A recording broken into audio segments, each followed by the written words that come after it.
आज हम कक्षा 9वीं विषय संस्कृत सैमुसी भाग प्रथम के पंचम पाठ सूक्ति मुक्तकम के अर्थ को जानेंगे और इन सूक्तियों रूपी मोतियों के बारे में हम सब अध्ययन करेंगे।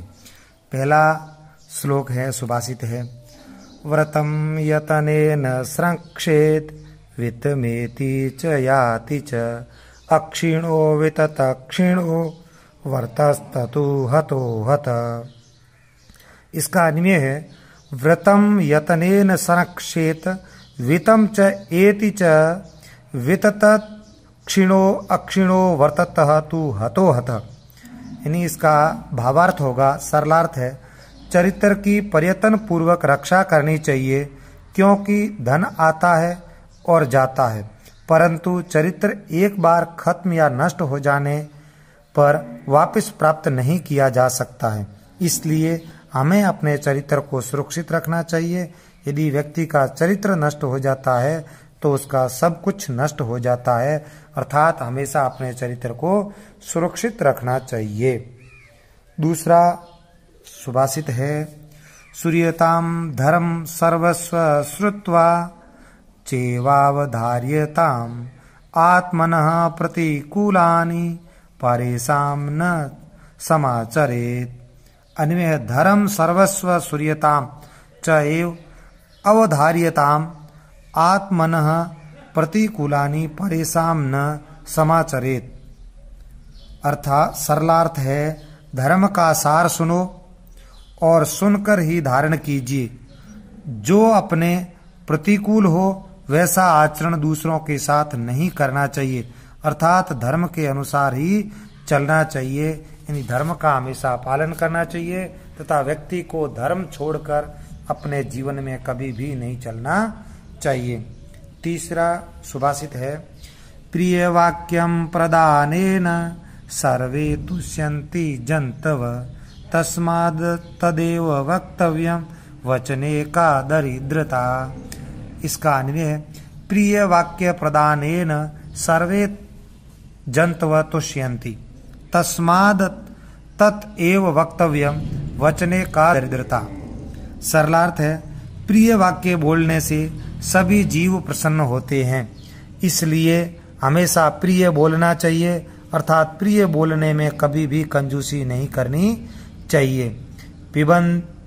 पिबन्ति नद्य स्वमेव नाभ स्वयं न खादन्ति फलानि वृक्षा नादन्ति यस्युम खलु वारीवा परोपकाराय सताम विभूत्य। इसका अन्वय है, नद्य स्वमेव एव अम्ब न पिबन्ति वृक्षा स्वयं फलानि न खादन्ति खलु वारीवः सस्यम न अदन्ति परोपकाराय सताम विभूत्य। सरलार्थ होगा इसका, नदियां खुद ही जल नहीं पीती है, वृक्ष स्वयं फल नहीं खाते हैं, बादल स्वयं फसल नहीं खाते हैं, सज्जनों की संपत्तियां परोपकार के लिए होती है, अर्थात हमेशा दूसरों की भलाई करते रहना चाहिए। पांचवा श्लोक है, गुणेष्वेव हि कर्तव्य पर्यतनम पुरुषै सदा गुणे युक्तो दरिद्रो अपि नेश्वरेश गुणेशम।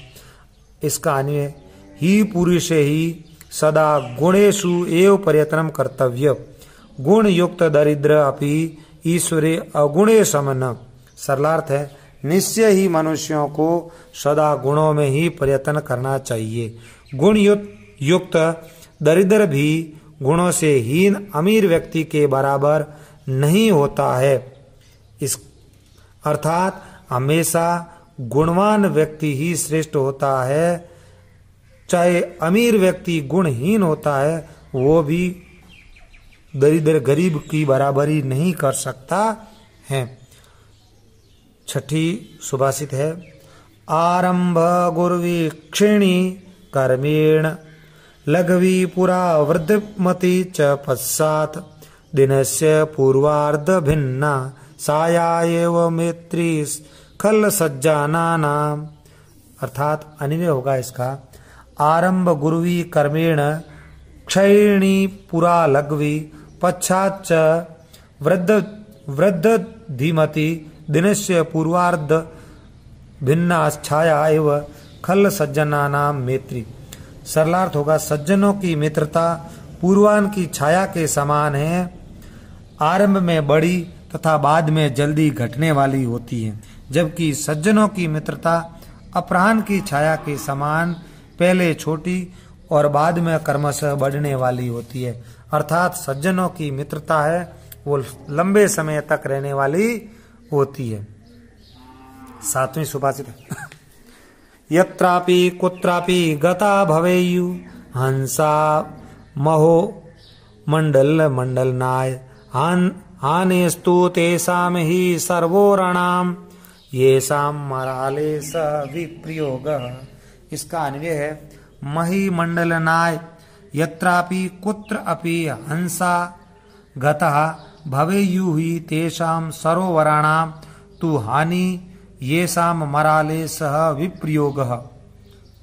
सरलार्थ होगा इसका, पृथ्वी को सुशोभित करने के लिए हंस जहाँ भी या कहीं भी जाए निश्चय ही उन सरोवरों की तो हानि ही होती है, जिसका हंसों से अलग होना अर्थात सरोवरों की सुंदरता हंसों के कारण ही बनी होती है। 8वीं सुभाषित है गुणा गुणेज्ञसु गुणा भवन्ति ते निर्गुण प्राप्य भवन्ति दोषा आस्वदात्तोया प्रभवन्ति नद्य समुद्र माशाद भवन्ति पेया। अन्वय होगा गुणेज्ञसु गुणा भवन्ति ते निर्गुण प्राप्य दोषा भवन्ति आस्वादत्तोया नद्य प्रवहन्ति समुद्र आसाद्य अपया भवन्ति। सरलार्थ है गुणों को जानने वालों में गुण ही गुण होते हैं, गुण रहित को पाकर वे गुण भी दोष बन जाते हैं। जिस प्रकार स्वादिष्ट जल वाली नदियां बहती है, समुद्र को पाकर वही नदियां पीने योग्य नहीं रह जाती है। इस प्रकार से अपनी यह सुक्ति मुक्तिकम पाठ पूरा हुआ और इसके सरलार्थ को ठीक प्रकार से समझना और इसके भावार्थ को ठीक प्रकार से समझना चाहिए। और अगले कालांश में हम सभी इसके प्रश्नोत्तर करेंगे और तब तक इन जो सुभाषित अन्वय और सरलार्थ इनको अपनी जो पुस्तिका है उसमें करना चाहिए।